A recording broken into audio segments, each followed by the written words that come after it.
hora antes da prova e já entrando, né, na prova, Sim. você tocou em algum tipos de carboidrato alguns minutos atrás, e aí eu guardei, obviamente, essa informação, é uma informação que eu acho que tem muita discussão aí na literatura, que é glicose ou não glicose, ou outro tipo de carboidrato, né? Muito se fala da palatinose.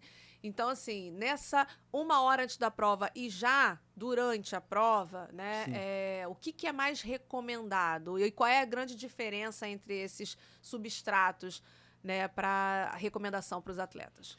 Então, você colocou num ponto que é o seguinte, você tem suplementos aí em pó, em gel, em cápsula, tablete, e carboidrato é rico nisso, né? São vários pontos. Então, o que você tem? Você colocou, por exemplo, a glicose e palatinose.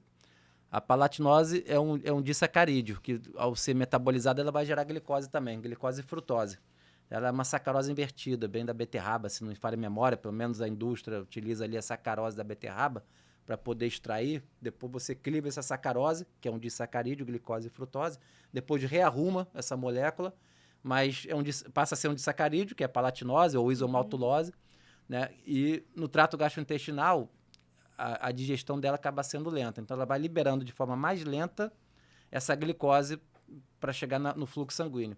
Então, ela é dita, né, de uma liberação lenta. Ela libera a glicose de forma lenta. Então, teoricamente, nesses momentos antes da prova, de longa duração, como você comentou, né, você utilizar uma palatinose vai bem, porque você vai liberando essa glicose ao longo do tempo e vai mantendo a sua glicemia durante aquela prova. Comparado a uma glicose, uma destrose, né, vendida assim, destrose ou glicose, né, normalmente em pó, enfim, você consumiria ela teria uma resposta glicêmica um pouco mais alta. Essa questão da resposta glicêmica é um conceito de índice glicêmico, né? Então, você consumiu determinado alimento e vê o quão rápido ele vai aumentar a sua glicemia ou não. Seria a resposta glicêmica que tem a ver com o índice glicêmico. Então, o índice glicêmico da glicose, eu não gosto muito desse termo, mas o índice glicêmico da glicose seria alto e da palatinose baixo. Uma explicação rápida aqui, entre aspas, porque eu não gosto tanto do termo, porque a resposta glicêmica de um sujeito, de um ser humano, depende de N variáveis. Uma delas é o que você está consumindo. Mas depende se você tem patologia, se você é diabético ou não, tem resistência à insulina ou não, se você está em repouso, se você está fazendo atividade física, a quantidade também, a quantidade total de carboidrato que você consumiu, que não é levado em consideração na análise do índice glicêmico.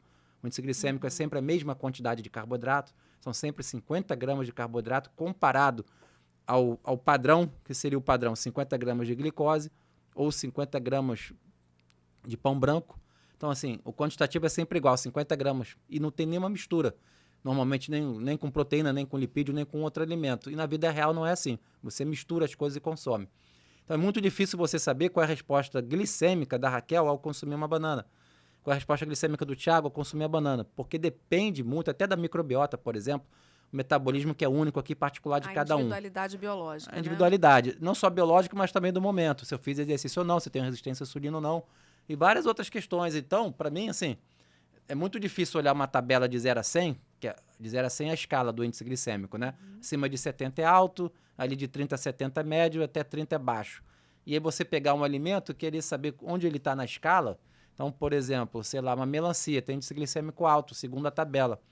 Mas a melancia, cara, para comer 50 gramas de carboidrato da melancia, tem que comer muita melancia. Um pedaço que normalmente que você consome tem muito mais água. Não vai aumentar a sua resposta glicêmica. Entendeu? Então, é meio complicado isso. Então, o que acontece? Mas, pelo menos no plano teórico, quanto mais próximo da prova, como você mencionou, 20 a 30 gramas, 20 a 30 minutos antes da prova, a ideia é não consumir o índice glicêmico alto, né? Porque poderia supostamente dar o que a gente conhece na literatura como hipoglicemia de rebote. Ou seja, você consome aquele tipo de alimento com índice glicêmico alto, você já entendeu que vai dar um pico de glicose no sangue, e logo na sequência você está fazendo exercício, que é intenso. E aí, dentro do modelo teórico, o exercício intenso, o músculo esquelético, aumentando a captação dessa glicose, o músculo esquelético no exercício intenso, aumentando o consumo de carboidrato, vai gerar ATP. Para mim já tem um ponto grande aí, que para mim ele vai consumir muito mais o glicogênio muscular, não a glicose do sangue, né? A glicose do sangue vai vir no segundo momento, inclusive quando o exercício é intenso, a tendência é a glicemia aumentar. Você tem uma atividade, né, do sistema nervoso autônomo simpático, adrenalina, aumentando a glicogenólise, que é a degradação do glicogênio hepático, aumentando a glicemia, numa proporção até maior do que o músculo consegue captar, até porque o músculo está focado no glicogênio muscular. Então, eu não consigo visualizar essa hipoglicemia de rebote acontecendo com frequência. Que pelo modelo é a insulina que está alta, pelo índice glicêmico alto do suposto alimento. Porque, de novo, vou frisar, o índice glicêmico não é do alimento, na minha concepção. Ele não vem com a plaquinha, olha, sou alto, tem que aumentar a glicemia. A maçã não vem com a plaquinha, olha, sou índice glicêmico alto, a glicemia tem que aumentar. Calma, a interação dela com a minha microbiota, tudo que eu já expliquei. E aí, o que acontece? Pelo modelo teórico, ao consumir esse suposto alimento com índice glicêmico alto, com pico de insulina e mais a contração muscular, seriam 2 eventos agonistas, sinergistas no mesmo momento. A insulina alta, contração muscular captando muita glicose. E, eventualmente, essa glicose cairia. E seria uma hipoglicemia de rebote. Por que de rebote? Porque isso aconteceria minutos após, quando você está no exercício. Se você não tivesse no exercício, comer seu alimento ficasse parado, nada aconteceria.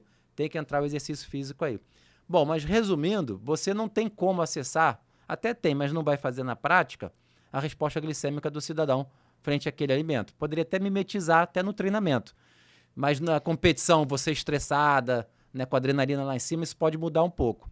Então, o que acontece? Independente da resposta glicêmica, que você muito provavelmente nem vai nem saber qual é, o que você tem que consumir? Aquilo que cai bem para você, aquilo que você testou, treinou, e vai bem durante a prova ou pré-prova. Então, o Asker Jeckendrup, como eu já citei aqui, minha maior referência no Endurance, com nutrição esportiva, ele fala isso. Independente da resposta glicêmica, consome o que te faz bem, o que está indo bem. Mesmo que você não saiba qual a resposta glicêmica real daquele produto ali. E mesmo que, eventualmente, tenha uma sensação assim, de hipoglicemia, ela vai passar e não impacta em nada numa performance de endurance, que é longa duração. Mas se você sentir esses sintomas de uma hipoglicemia e não curte, não está afim, não quer sentir, é só mudar o alimento.